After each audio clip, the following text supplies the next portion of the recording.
Okay, in this next hand, we're playing four-handed with fours. There's an open limp, and hero decides to limp behind. And Lucy is a 28-6 over 55.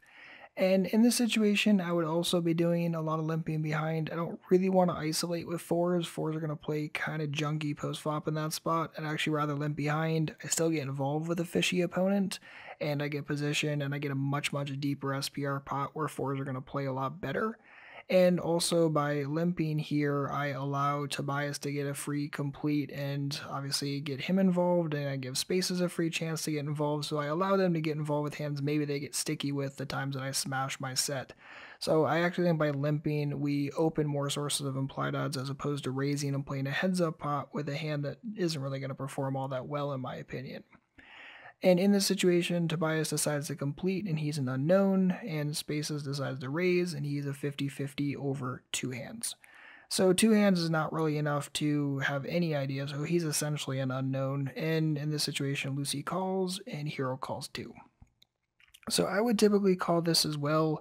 It's one of those situations where I'm getting close-ish to my 20x, and as I've talked about before with baby pocket pairs, when I'm set mining, I usually want at least 20 times, and I think we can get this in this situation. Full stacks, 100 big blind stacks, effective against spaces. We get the extra from Lucy, and if we call, maybe Tobias talks himself into a call as well, and then we get the extra source from them. Now, the issue is whether we go three-way or four-way. As it turned out, it's going to be a pretty small SPR, and it's going to be tough to maneuver, but by the same token, with a hand like fours, it's not like we're going to be doing much drawing. It's really one of those, we either smash the heck out of the flop, or we don't. It's usually pretty simple. And in this situation, we do end up smashing, which makes it much, much easier. Check, bet, call, and Hero decides to call as well. So in this situation, I really don't love Hero's Call. I would much rather raise this myself. Probably raise it to something like 3 times and go up to like 90 cents or $1. And the real reason is because I want to get a lot of money in right this moment. We also have Spaces who raised a multi-way limps pot from the blinds. Again, he's essentially an unknown, but I'm going to assume that he probably likes his hand at least a little bit. And if he liked his hand at least a little bit, this is the kind of board we could have hit on. He could have overpairs, he could have queen X like an ace queen, and if he has pocket queens or pocket jacks, sucks to be us. Is what it is, just happens, I'm not going to really worry about it. And also another thing is Lucy decided to call, and there's no reason to think that she's not going to like her hand enough to want to continue against our raise, whether they have a draw, whether they have a queen X, or possibly a sticky jack X. I just assume that a lot of people will want to get money in now, and I'd rather do that right this moment before, God forbid, the turn changes things, and maybe all of a sudden someone decides to shut down.